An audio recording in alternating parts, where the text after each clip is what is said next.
గచ్చిబౌలి భూములపై విచారణ వాయిదా పడింది. విచారణను ఈ నెల 24వ తేదీకి తెలంగాణ హైకోర్టు వాయిదా వేసింది.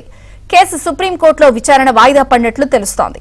ఈ కేసులో ఈ నెల 24 లోపు కౌంటర్ రిపోర్ట్ సమర్పించాలని హైకోర్టు ఆదేశించింది.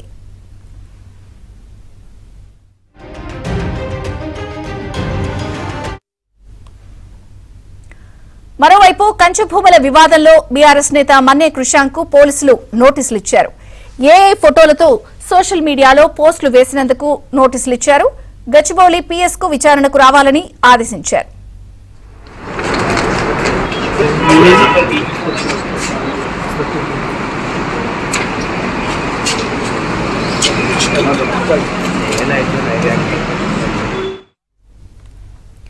పోలీసుల నోటీసులపై బీఆర్ఎస్ నేత మన్నే కృషాంక్ స్పందించారు.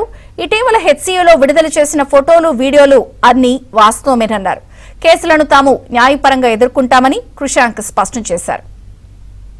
ఈ కేసుల విషయం మీద మేము ఇవాళ హైకోర్టుని కూడా అప్రోచ్ అవ్వడం జరిగింది. ఆ సమాచారం ఉండి టకాటకి ఇవాళ తీసుకొని వచ్చారు. ఆల్రెడీ హైకోర్టులో ఇప్పుడు కొంతసేపట్లో ఈ కేసుల విషయం మీద మేము మొన్న 2 రోజుల క్రితమే మాకు సమాచారం వచ్చి ఎఫ్ఐఆర్లు అయినాయని సమాచారం వచ్చినప్పుడే మేము హైకోర్టుకు అపీల్ చేసినాము. కానీ ఇది సమాచారం వచ్చి ఇమీడియట్గా విచారణ పిలవాలనే ఇవాళ హుటాహుటిన ఇప్పుడు వచ్చారు. అయినా కూడా మేమేం తప్పించుకునేటోళ్ళం కాదు. ఇక్కడనే బాజాప్తా నిలబడి ఇక్కడనే ఉన్నాం, ఇక్కడనే ఉంటాం, పోరాడుతూనే ఉంటాం. ఈ కేసులను రిసీవ్ చేసుకున్నాం, న్యాయపరంగా వీటి మీద పోరాటం చేస్తాం.